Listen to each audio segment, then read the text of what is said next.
Baik, shalom, selamat malam, salam damai. Perkenalkan, nama saya Mikarena Lorenzo, mahasiswa non reguler, NIM 1.01.2023.0213 ya. Saya akan terangkan materi yang saya sudah dapat dan saya mau memberikan kesimpulan mahasiswa dalam upaya pencegahan korupsi ya.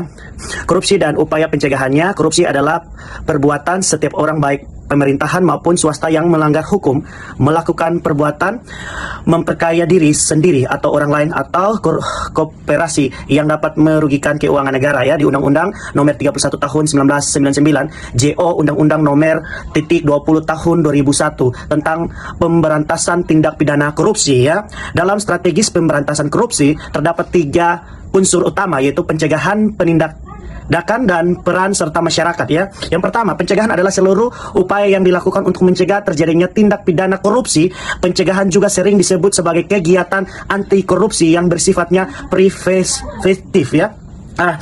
Dua, penindakan adalah seluruh upaya yang dilakukan untuk mengulangi atau memberantas terjadinya tindak pidana korupsi.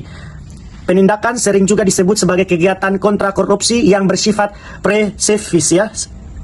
3. Peran serta masyarakat adalah peran aktif perorangan, organisasi masyarakat atau lembaga swadaya masyarakat dalam pencegahan dan pemberantasan tindak pidana korupsi. Peran mahasiswa dalam upaya pencegahan korupsi. Upaya memberantas korupsi harus melibatkan seluruh pemangku kepentingan stakeholder yang terkait, yaitu pemerintahan, swasta, dan masyarakat. Dalam konteks inilah mahasiswa sebagai salah satu bagian penting dari masyarakat sangat diharapkan dapat berperan aktif. Dalam rangka pemberantasan korupsi, sangat diharapkan keterlibatan mahasiswa yang sangat bersifatnya tidak pada upaya penindakan yang merupakan kewenangan institusi penegak hukum, tetapi mahasiswa berperan aktif dalam upaya pencegahan mahasiswa. Ya, lebih difokuskan dalam hal itu ikut membangun budaya anti korupsi di masyarakat. Yang ketiga, keterlibatan mahasiswa dalam gerakan anti korupsi pada dasarnya dapat dibedakan menjadi 4 wilayah, yaitu yang pertama di lingkungan keluarga, yang kedua di lingkungan kampus, yang ketiga di masyarakat sekitar, yang keempat di tingkat lokal atau nasional.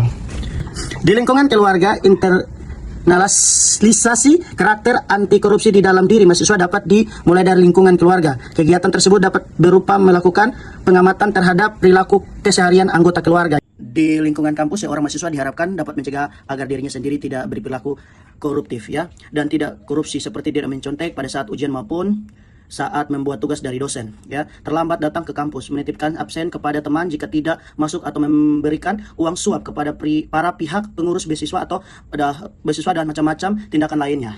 Yang ketiga, di lingkungan masyarakat, mahasiswa dapat memberikan penyuluhan kepada masyarakat mengenai budaya melakukan tindakan korupsi, karena pada nantinya akan mengancam dan merugikan kehidupan masyarakat, disertai menghimbau agar masyarakat ikut serta dalam menindaklanjuti berperan aktif dalam pemberantasan tindakan korupsi yang terjadi di sekitaran lingkungan mereka.